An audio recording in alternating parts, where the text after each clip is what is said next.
ce geste de toi viendra mon secours. Viens semer dans mon âme le grain de l'amour.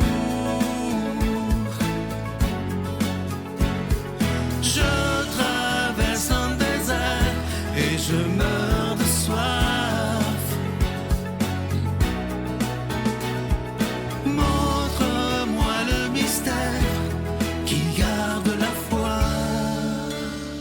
Bon mercredi et bienvenue à votre émission La Victoire de l'amour. J'espère que vous allez bien ce matin. Si vous saviez comment je suis heureux de vous retrouver tous les matins. Pour moi, c'est un privilège qu'on puisse se rencontrer, qu'on ait justement ce privilège d'être sur l'ensemble du réseau TVA. Comme on le fait tous les mercredis, on rejoint notre amie Geneviève et l'homélie avec l'abbé Emmanuel Zétino.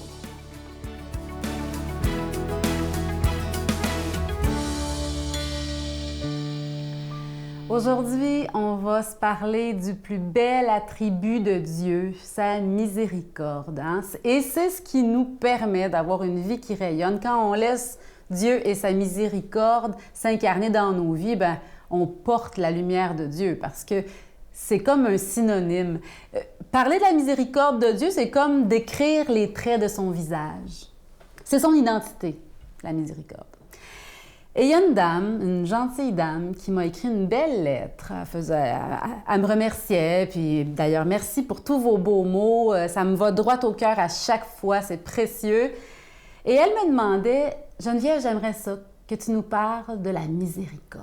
J'ai de la misère à comprendre ce que c'est. Et à l'âge de 21 ans, quand je me suis convertie, quand la lumière de la foi s'est allumée dans ma vie, je me suis mis à prier, à lire, à développer une relation avec Dieu. Et une jeune, plus jeune que moi à l'époque, m'avait posé cette question-là. Et je me rappelle très bien comment je m'étais sentie devant cette question-là. Qu'est-ce que la miséricorde? Et quand la belle madame m'a écrit sa petite lettre et m'a demandé, je me suis sentie un peu de la même manière. Devant un grand mystère. Vous savez, je ne sais pas si vous vous êtes déjà baigné dans l'océan, mais à un moment donné, ça arrive qu'on n'a pas pied. Tout d'un coup, là, il y a une vague qui nous prend et puis on ne touche pas le fond, on ne touche pas le sable au fond. Et là, il y a un petit vertige qui nous prend. On est comme submergé. Eh bien, la miséricorde, c'est ça. C'est trop grand, c'est trop fort, c'est trop beau. Mais bon, c'est pas parce que c'est trop qu'il ne faut pas en parler. Et un mystère, c'est ça. C'est pas quelque chose qu'on ne peut pas connaître, c'est quelque chose qu'on n'aura jamais fini de connaître. Bon, ceux qui ont l'habitude de prendre des notes, qui aiment prendre des notes, je vous invite à le faire parce que je vais un peu essayer dans mes mots de vous décrire ce que c'est que la miséricorde. D'abord, je l'ai dit, c'est son principal attribut. Le principal attribut de Dieu, c'est sa miséricorde, c'est son identité, c'est comme un peu dresser son portrait. En hébreu, miséricorde veut dire ventre maternel, le cœur, l'utérus, les entrailles, les tripes. Quand on dit « ça me prend aux tripes », là, ça vient me chercher en profondeur, c'est ça. La miséricorde a quelque chose de très, très, très profond dans ce sens-là. S'émouvoir par ce que vit l'autre, se laisser émouvoir, ça fait partie de la miséricorde. La tendresse maternelle, les mères le disent, quand tu auras un enfant, tu comprendras ce qu'est l'amour. Les pères aussi le disent d'ailleurs. Quand tu auras un enfant, tu comprendras qu'est-ce que c'est que ça veut dire aimer. Eh bien, c'est ça, la miséricorde. C'est un amour que rien ne peut ébranler. Et dans le grand prophète Jérémie, au chapitre 31, verset 20, « Mes entrailles s'émeuvent pour lui, que pour lui déborde ma tendresse. » C'est débordant. La miséricorde, c'est de l'amour qui déborde. C'est comme une alliance. Il n'y a rien qui va briser. Je vais t'aimer, même si toi, tu veux la briser, mon alliance, moi, je vais rester fidèle à ton cœur. Je t'aime plus que tout. La miséricorde, c'est comme la patience avec un grand P. Une patience qui n'a pas de limite, à l'infini. C'est une générosité dans le pardon. La miséricorde, c'est la générosité dans le pardon. Et la miséricorde vient c'est comme une compassion, je souffre avec. Et la miséricorde de Dieu est le préalable pour la miséricorde humaine. Heureux les miséricordieux, il leur sera fait miséricorde. Notre Père qui es aux cieux, que ton nom soit sanctifié, que ton règne vienne, que ta volonté soit faite sur la terre comme au ciel. Donne-nous aujourd'hui notre pain de ce jour. Pardonne-nous nos offenses, comme nous pardonnons aussi à ceux qui nous ont offensés. Et ne nous laisse pas entrer en tentation, mais délivre-nous du mal, car c'est à toi qu'appartiennent le règne, la puissance et la gloire pour les siècles des siècles. Amen.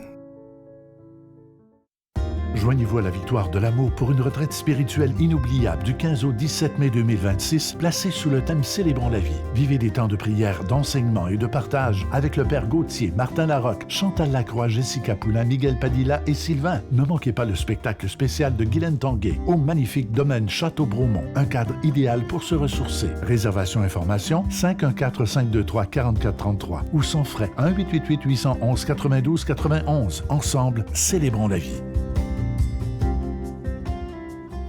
Je suis tellement content de vous parler du cadeau du mois de janvier. Ça fait longtemps que j'avais hâte de vous en parler. C'est un chapelet. On l'appelle le chapelet de la protection. C'est le plus beau qu'on a eu depuis les 30 ans, les 30 dernières années. Vous allez le voir à l'écran présentement.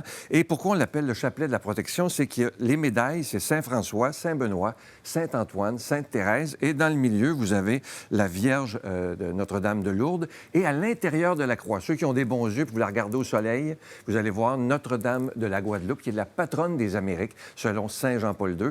Et je vous rappelle évidemment que ce chapelet, il est déjà béni. Et je trouve que c'est une belle façon de commencer l'année 2026 en l'offrant à la Vierge Marie afin qu'elle nous protège pendant toute cette nouvelle année. Alors, je vous remercie de tout mon cœur de ce que vous ferez pour la victoire de l'amour en ce mois de janvier 2026 déjà. Je vous rappelle qu'avec un don de 25 $ vous en recevez un et avec un don de 40 $ vous en recevez deux. Je vous rappelle également qu'il est déjà béni. Voici comment vous procurer ce chapelet. Par la poste, à la Victoire de l'amour, casier postal 120, succursale Boucherville à Boucherville, le J4B 5E6, ou par téléphone, par carte de crédit, du lundi au jeudi, de 8h à 17h, au 514-523-4433, ou à notre numéro sans frais, le 1-888-811-9291. Également sur notre site Internet, le www.lavictoiredelamour.org. Avec votre don, vous recevrez aussi un reçu pour fin d'impôt. Merci de donner des mains à la Providence. Merci d'investir dans votre foi.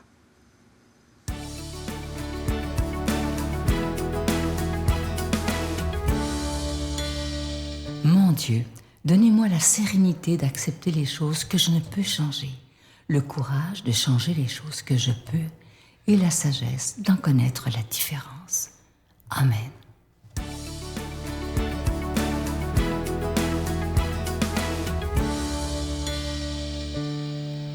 Que la joie du Seigneur soit avec vous. Avec la fête de Noël que nous venons de célébrer, avec la fête de l'Épiphanie, l'Évangile d'aujourd'hui prend tout son sens.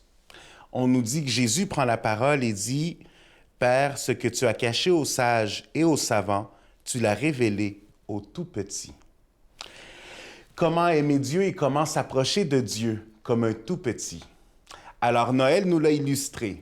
On voit les bergers qui se rendent jusqu'au berceau du Seigneur. C'est eux qui reçoivent la première annonce. On voit également les mages un peu déconcertés. Alors eux qui s'attendaient à voir un enfant sur un trône, voient un enfant qui est dans une humble famille. Et récemment, j'ai vu dans une des célébrations du Saint-Père quelque chose de très joli. Alors, il y a la grande messe officielle sur la place Saint-Pierre et après la messe, normalement, il y a la procession de sortie. Et le Saint-Père, bien, il fait son bain de foule avant les messes. Donc, après les messes, il se retire vers Saint-Pierre de Rome et il s'en va vers la sacristie, tout tranquille. Mais ce qui a été beau, c'était que dans ce moment-là, dans cet intervalle entre la place Saint-Pierre et Saint-Pierre de Rome, une petite fille est sortie des rangs. Elle a commencé à courir et s'est rendue jusqu'au Saint-Père parce qu'elle voulait le saluer personnellement. Un adulte n'aurait pas fait ça. Parce que justement, il y a cette conscience-là de, en premier, la sécurité. Après ça, tout le protocole. Chacun est rangé dans ses rangs et on voit le Saint-Père, mais on le voit de loin. Mais la petite fille, elle, c'était pas important. Elle, ce qu'elle voulait, c'est se rendre et saluer le Saint-Père. Et ce qui a été beau, c'est de voir le pape Léon qui l'a pris dans ses bras, qui l'a accueilli. Et je me dis, bien, quand le Seigneur nous demande d'être comme des tout-petits, c'est justement d'être capable de s'approcher de Dieu de cette façon-là, sans avoir peur, sans avoir crainte. Et parfois, c'est ça qui nous empêche de nous-mêmes nous rendre vers Dieu. Le Seigneur, quand il vient vers nous, comme il l'a illustré, comme il l'a vécu, il nous donne cette simplicité de vie. Et c'est là où pour nous c'est important de voir cette réalité et de voir comment est-ce que nous sommes chacun de nous appelés à avoir dans ce cœur sincère un rapprochement avec Dieu. Un moment que j'aime beaucoup, c'est la célébration des baptêmes. Parce qu'il y a les enfants qui maintenant viennent se faire baptiser un peu plus grands. Et je dirais, sont peut-être un peu plus conscients de qu'est-ce qui arrive. Alors quand ils ont 3, 4, 5 ans, ils savent qu'il y a quelque chose. C'est leur journée spéciale. Et quand on les accueille à la paroisse, eh bien, on voit comment ils sont bien habillés, comment ils se rendent vers le jour de leur baptême, peut-être sans trop comprendre ce qu'est le sacrement. Mais ils comprennent qu'il y a quelque chose de spécial qui arrive. Et ce qui est beau, c'est que dans l'échange, bien que ce soit des formules peut-être que plus les adultes comprennent, ils le prennent très au sérieux. Que ce soit quand je fais le signe de la croix sur leur front, que ce soit quand je leur fais l'onction, quand après ça, je prends l'eau et on fait la bénédiction. On voit les yeux des enfants qui s'éclairent parce qu'ils voient que tout ça est fait pour eux.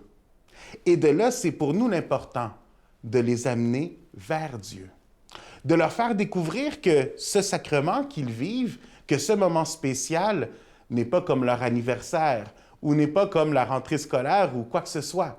C'est vraiment quelque chose qui les identifie dans le cœur de Dieu. Et c'est pourquoi c'est important d'avoir ce moment où, dès l'introduction, on va leur dire « Eh bien, le nom qui a été choisi est gravé dans le cœur de Dieu également. » Et c'est comme ça qu'après ça, vous savez comment un enfant s'illumine quand il voit que ce soit un feu, que ce soit une chandelle, et quand ils reçoivent la lumière qui vient de Dieu, et c'est ce que l'on dit, recevez la lumière de Dieu pour que cet enfant grandisse comme enfant de lumière. Et c'est là où ses yeux continuent de se transformer, où ils vont même, eux, voir l'importance de cette lumière dans cette obscurité. Et je dirais que c'est là où on voit comment est-ce que le cœur d'un enfant est capable de découvrir tous ces signes qui nous mènent à Dieu. Alors, quand nous nous approchons de Dieu, continuons à avoir ce regard illuminé. Ne laissons pas nos ténèbres nous atteindre, mais allons vers Dieu avec cette lumière. Moi, je vous bénis au nom du Père et du Fils et du Saint-Esprit. Je vous salue Marie, pleine de grâce. Le Seigneur est avec vous. Vous êtes bénie entre toutes les femmes, et Jésus, le fruit de vos entrailles, est béni. Sainte Marie, Mère de Dieu, priez pour nous pécheurs, maintenant et à l'heure de notre mort. Amen.